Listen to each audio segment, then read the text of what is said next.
안녕하세요. 정혜의 가업승계 정선입니다. 오늘은 차명 주식에 대한 오해와 진실 7가지에 대해서 말씀을 드릴 건데요. 공교롭게도 오늘 차명 주식에 대한 문의가 좀 많았어요. 그런데 차명 주식에 대해서 좀 잘못 오해하는 부분들이 있어서 제가 좀 정리를 해 보았습니다. 우선 오해와 진실을 먼저 하기 전에 차명 주식에 대한 국세청의 입장에 대해서 좀 알아야 될 것 같아요. 자, 국세청에서 발표한 자료인데 2016년에 차명 주식 통합 시스템이라는 것을 강화했다고 국세청에서 보도자료를 낸 적이 있어요. 여기에서 뭐라고 얘기를 했냐면 차명 주식은 편법 증여, 고액 탈세뿐 아니라 체납 처분 회피, 주가 조작, 불법 거래에 악용되어 지하 경제를 확대하고 사회의 악의 하나로 조속히 정상화할 필요가 있다. 말을 들으면 너무 좀 무시무시한 말이에요. 근데 저같이 이렇게 10년 가까이 대표님들 만나서 차명 주식을 해결해 준 사람이 봤을 때는 대표님들이 정말 억울한 것 같아요. 예전에 뭐 발기인 조건이 7명, 3명 이렇게 있었고 또 과점주에 대한 잘못된 편견 때문에 과점주를 회피하기 위해서 이 주식이 이렇게 나중에 가져올 때 힘들다는 생각을 그 당시에는 할 수가 없죠. 그런 상황에서 명의를 분산을 해놨는데 회사가 좀 커지고 성장을 해서 주가가 높아서 이거를 좀 정리를 하려고 했더니 사실 정리하는 게 쉽지 않다고들 많이 말씀을 하세요. 주변에 나름 알아봤는데 뭐 누구는 양도를 하라고 그러고 누구는 신탁 해지를 하라고 하고 다 말이 틀리다. 그런데 제 입장에서는 그렇게 상담을 받고 오신 분들이 정말 그런 플랜대로 따랐으면 큰일 날 만한 회사들이 꽤 있어요. 그러니까 명의신탁 해지가 요건이 돼서 인정을 받을 수 있는 회사들도 있고 또 인정받기 어려운 회사들도 분명 있거든요. 인정을 받으면 무조건 좋으냐? 또 그렇지도 않습니다. 인정을 받는다고 해서 세금이 없는 게 아니거든요. 그 오해와 진실을 말씀을 드릴 거예요. 국세청에서 실제로 명의신탁 주식을 찾아서 과세를 한 케이스입니다. 오너가 뭐 임원들 앞으로 주식을 해놓고 그 주식을 아들이 사온 거예요. 아버지가 임원들한테 차명, 신탁을 해놓고 그 주식을 아들이 사와서 아들이 주주가 됐겠죠.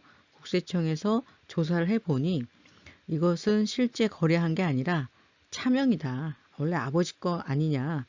그래서 과세를 한 케이스입니다. 자그마치 1,300억 원이에요.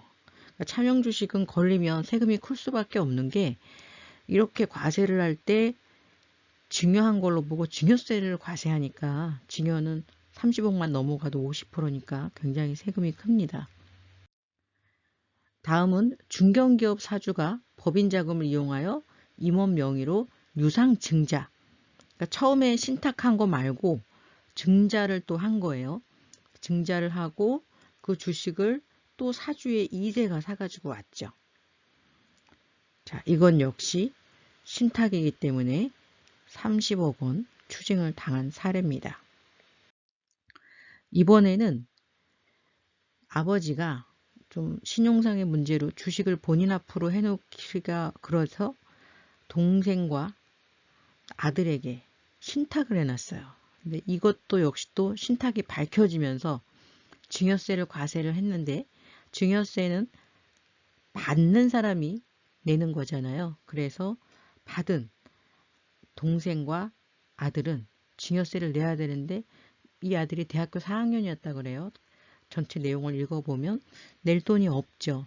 그래서 동생과 아들이 신용불량자, 가족 전체가 신용불량자가 된 안타까운 이야기입니다. 이렇게 차명주식이라는 게 생각한 것보다는 훨씬 더 심각합니다. 제가 주변에서도 흔히 많이 보는 거고 지난달에도 그 주식에 압류가 들어와서 그거 정리하느라고 아주 애먹었는데, 차명 주식이 대표님들 생각에 명확한 차명 주식이 있고 애매한 차명 주식이 있어요.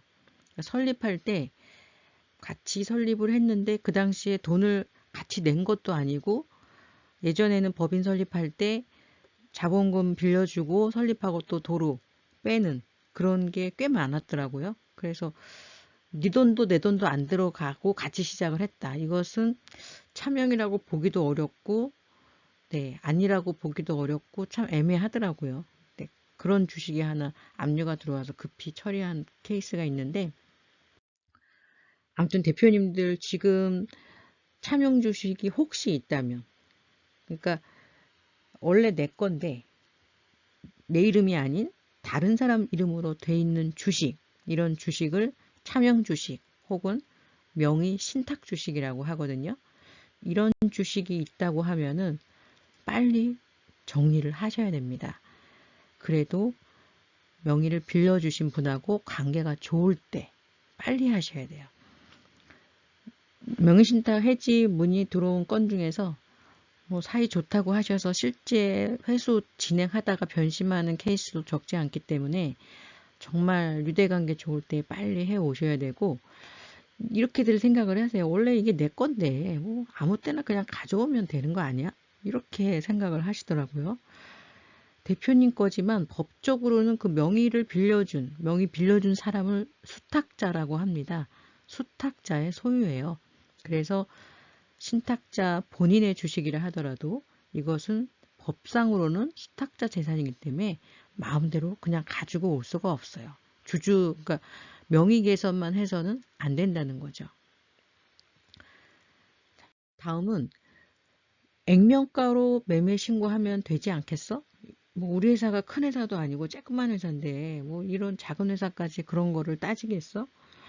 주식 거래를 하시면요, 바로 시스템에 떠요. 근데 저가 거래를 하게 되면 그 저가 거래에 따라서 증여의제라는 게 발생을 해요. 그러니까 싸게 주는 게, 내가 뭐 싸게 팔았는데 뭐가 문제야? 그 차명 주주가 나한테 이제 판 것처럼 저가 거래들을 많이들 권유를 받으셨더라고요. 그래서 싸게 사오는데 뭐 남남인데 뭐 이렇게 생각하시는데, 대표님들이 생각하시는 남남과 세법에서 보는 남남은 많이 다릅니다.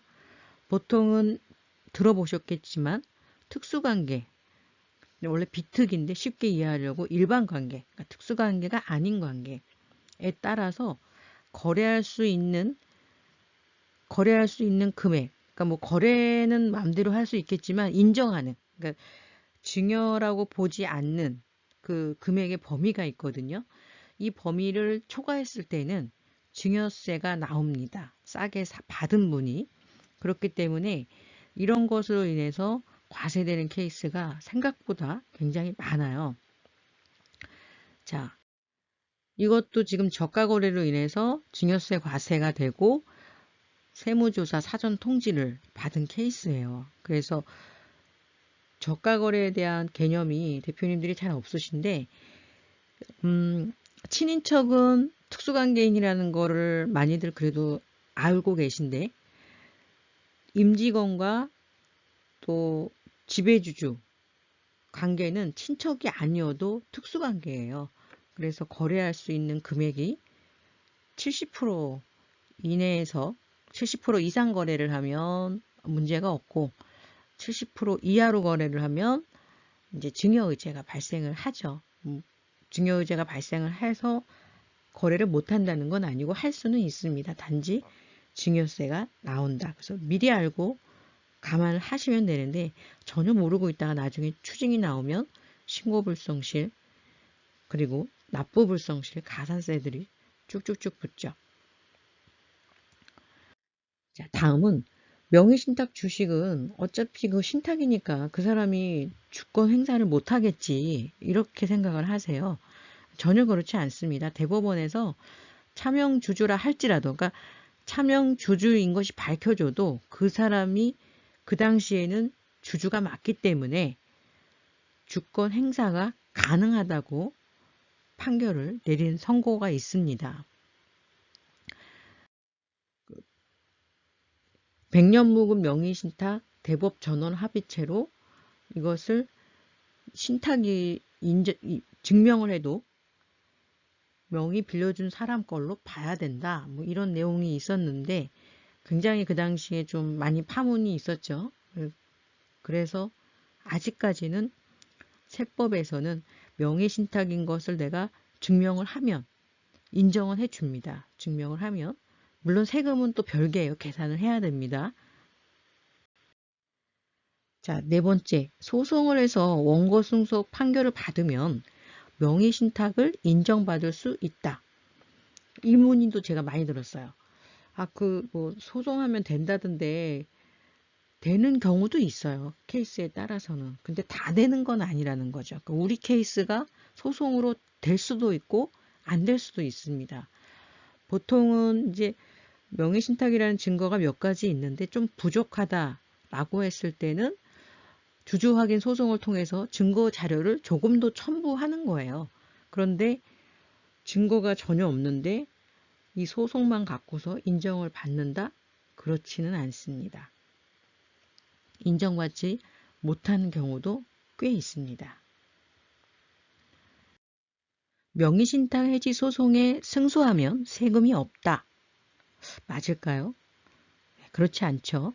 명의신탁 해지 소송에 승소를 했다. 국세청에서도 인정을 했다라고 하는 것은 신탁을 인정받은 거지 세금이 없는 게 아니에요. 일단은 신탁을 인정받으면 그 다음에 따질 것은 세금을 계산해야 되는 거죠. 제가 작년이죠. 컨설팅 한 회사가 명의신탁 주식이 있었는데 이 주식에 대해서 다른 세무조사 나왔을 때 아 이거 명의신탁인데 이것 좀 신탁으로 정리를 하고 싶은데 어떻게 하면 되냐고 물어보셨대요. 조사 나오신 분한테. 근데 조사 나온 조사관님이 몇 가지 물어보더니 증거가 없어서 이것은 명의신탁으로 인정받기 어려울 것 같은데요. 이렇게 말씀을 하셔서 그때 명의신탁으로 해지를 하려고 했는데 못했다 그러시더라고요. 그래서 제가 주식을 회수하기 위해서 세금을 명의신탁하고 뭐 양도하고 뭐 여러 가지 다 세금을 비교를 했는데 명의신탁 해지가 세금이 제일 컸어요. 여기가 증자가 많은 회사였기 때문에 명의신탁 해지로 인정을 받으면 처음에 신탁했을 때 증여세 외에도 증자할 때마다 증여한 걸로 보거든요. 증자함으로 주식이 늘어나니까. 그래서 증자가 많은 회사는 명의신탁 해지를 인정받았을 때 세금이 굉장히 높습니다. 그래도 그 조사관님이 마음이 좋아서 안 된다고 하신 건지 정말 몰라서 안 된다고 하신 건지 모르겠지만 신탁을 인정을 받아도 세금이 큰 회사들은 굉장히 큽니다. 다음은 명의신탁 주식 실제 소유자 확인 제도라는 게 있는데 이거를 활용하면 명의신탁을 쉽게 인정을 받을 수 있지 않나요? 이렇게 물어보시는데 여지껏 제가 만나본 많은 그 명의신탁 주식이 있어서 정리하셨다는 분들도 있었는데 이 간소화, 즉 실제 소유자 확인 제도를 활용해서 간소화로 신탁을 인정받은 케이스는 제가 거의 못 봤어요. 그 많은 건 중에서 10건이 안 돼요. 그러니까 100건에 10건이 안 돼요. 그래서 그만큼 제가 보기에는 인정받기가 어렵다라고 보시면 되고 심지어는 신청했다가 불인정받은 통지서 갖고서 상담 의뢰하신 분도 봤어요. 그래서 명의신탁 간소화는 생각보다는 그러니까 제목에 있는 것처럼 정말 간소화가 아니에요. 보시면 확인 신청 대상 요건이 만만치가 않습니다. 보시는 것처럼 기본적으로 일단은 중소기업이어야 되고요. 그 다음에 2001년 7월 23일 이전에 설립한 법인까지만 이 제도를 신청할 수가 있어요. 그리고 제일 조건 맞추기 어려운 게 수탁자, 그러니까 명의 빌려준 사람하고 신탁자하고 두 분이 다 설립 당시에 발기인이어야 돼요. 두 분 모두. 이 경우에 신청이 가능하고, 신청 그 목록도 제가 보니까 한 7가지가 굉장히 많더라고요. 그런 서류가 다 있는 회사는 정말 보기 힘들거든요. 더군다나 2001년 7월 23일 이전에 설립한 회사면 거의 지금 20년이 됐는데 그 서류가 다 있는 회사는 거의 없는 것 같아요. 그래서 일단은 요건이 까다롭다, 쉽지 않다라고 보셔야 되고요. 마지막으로 이렇게 이것도 안 되고 저것도 안 돼. 명의신탁 주식은 현재로서는 해결 방법이 없는 것 같아 라고 포기하시는 경우도 있더라고요. 하지만 회사의 상황과 또 주주의 관계에 따라서 활용할 수 있는 방법은 여러 가지가 있습니다. 저희가 많이 하는 방법이 한 7가지 정도 있고요. 정말 다음 시간에 이 7가지에 대해서 말씀을 드릴 건데, 이것도 저것도 다 안 되는 회사가 정말 이 방법으로 해결을 하는 회사가 있어요. 그래서 다음 시간에는 이렇게 빨리 해결해야 될 주식 명의신탁, 신탁 주식에 대해서 해결 방안 7가지에 대해서 말씀을 드릴 거예요. 자, 혹시 명의신탁으로 인해서 걱정을 하고 계신다면 걱정만 하지 마시고 010-5500-9632번으로 빨리 연락을 주셔서, 명의신탁은요 무조건 빨리 해결하는 게 답이에요. 제척기간이 아직 안 지났어도 지나서 인정을 받기 위한 작업을 지금 하셔야 돼요. 어떤 경우에는 제척기간 끝나고 해야지라고 하시는데, 제척기간 끝난다고 명의신탁이라는 것을 인정받는 게 아니라고 제가 말씀을 드렸어요. 별개입니다. 그래서 제척기간이 안 된 회사들은 또 그 나름대로 미리 준비해 놓을 서류를 해놔야지 제척기간 끝났을 때 인정을 받고 세금도 없는 거예요. 이 부분 반드시 참고하시고요. 자, 오늘 영상 도움이 되셨다면 좋아요와 구독하기, 알림 설정을 해 놓으셔야지 명의신탁 해결 방법 7가지 다음 시간에 들으실 수 있습니다. 감사합니다.